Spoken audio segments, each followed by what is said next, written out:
বিসমিল্লাহির রহমানির রহিম। সম্মানিত উপস্থিতি ভাই এবং বন্ধুগণ, জুমার খুতবা আলোচনা করার তেমন সুযোগ হবে না। সংক্ষিপ্ত টাইমে আপনাকে শুধু জাস্ট টাচ দিয়ে চলে যাব।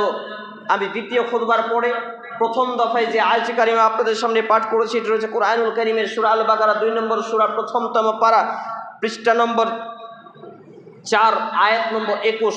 আল্লাহ রাব্বুল আলামিন এখানে জানিয়েছেন সুন্দরভাবে, ইয়া আইয়ুহান নাসু উবুদু রাব্বাকুমুল্লাযী খালাকাকুম ওয়াল্লাযীনা মিন ক্বাবলিকুম লাআল্লাকুম তাত্তাকুন।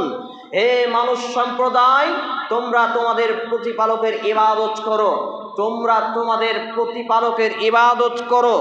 আশা করা যায় যে তাতে করে তোমরা আল্লাহ রাব্বুল আলামিনের নৈকট্য অর্জন করে পরহেজগারিতা অর্জন করতে পারবে বলে সুবহানাল্লাহ।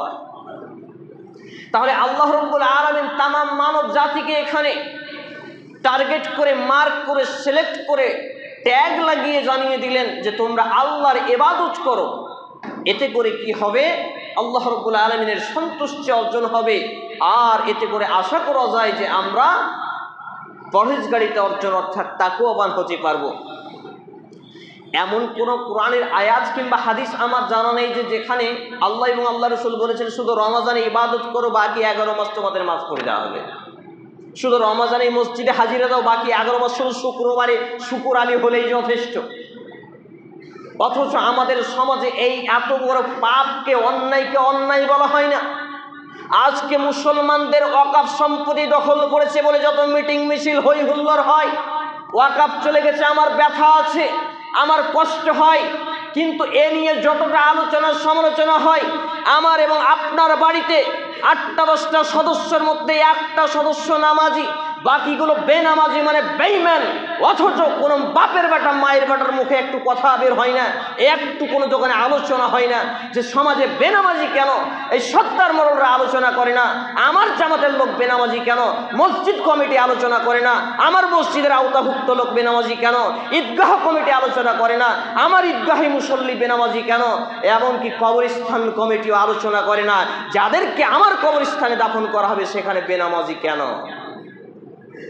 কৈফিয়ত দেওয়ার জন্য প্রস্তুত থাকুন। আপনার ওয়াকফ চলে গেছে বলে আপনার এত মাথা ব্যথা হবে, কষ্ট আছে, ঈমান কই? আজকে যারা অন্য বিষয় নিয়ে যতটা লাফালাফি করেন, আপনার মধ্যে যদি ঈমান না থাকে, আপনি বেঈমান হয়ে থাকেন, আপনার বেঈমানিকে আপনি অন্যের জন্য কাজে লাগাতে পারবেন? ফিলিস্তিনের পক্ষ নিয়ে আমারও ব্যথা হয়, ফিলিস্তিনের নির্যাতন নিপীড়ন নিয়ে আমারও কষ্ট লাগে, আমারও অশ্রুসিক্ত হয়, আমারও রক্তক্ষরণ হয়। কিন্তু আমি যদি বেঈমান বেনামাজি হই, তাহলে সেই ফিলিস্তিনি ভাই বোনদের জন্য আমি কি করতে পারবো? শুধু কিবোর্ড মুজাহিদ, ফেসবুকে এসে বড় বড় লেখা আর বাতেলা মারা, আর বেনামাজি বেঈমান মসজিদে হাজিরা দেয় না। মুয়াজ্জিন বলে হাইয়া আলাস সালাহ, সালাতের জন্য এসো, হাইয়া আলাল ফালাহ, সাফল্যের জন্য এসো।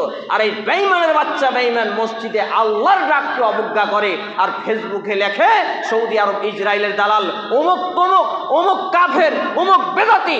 অথচ এই বেঈমানগুলো নিজেই বেঈমান সেজে বসে আছে, 5 ওয়াক্ত সালাতে উপস্থিত হয় না। বেনামাজির কোনো কথা ইসলামে গ্রহণযোগ্যতা আছে? 1%ও নেই। বেনামাজি কোনো সাগেরি মশলা নয় ইসলামের ধারে কাছে। পবিত্র কোরআন এবং সুন্নাহ ভিত্তিক জ্ঞান অর্জন করুন। বেনামাজি কোনো সাগের মশলা নয়, বেনামাজি কোনো ইসলামের মুসলিমদের অংশ নয়। আমি আপনি তাকে যতই জোর দেখাই, আজকে আধুনিক শিক্ষার ছবলে পড়ে কিছু মানুষ এতটাই সুবিধাভোগী হয়েছে, আলেমদেরকে তারা তুচ্ছ-তাচ্ছিল্য করে, মসজিদ মাদ্রাসার শিক্ষাকে তারা অবজ্ঞা করে। তারা মনে করে আমার ছেলে ব্যারিস্টার হোক, ইঞ্জিনিয়ার হোক, প্রফেসর হোক, আরও কিছু হোক, কিন্তু আমার ছেলে মৌলবি যাতে না হয়। এই লোকেদেরকে চিহ্নিতকরণ করুন, এদের জানাজা পড়াতে যাবেন না, এদেরকে চিহ্নিতকরণ করুন, এদের বিয়ে পড়াতে যাবেন না। এইরকম বাপের বেটার মতো আলেম তৈরি হতে হবে, তাহলে সমাজ থেকে অন্যায়কে উৎখাত করা হবে।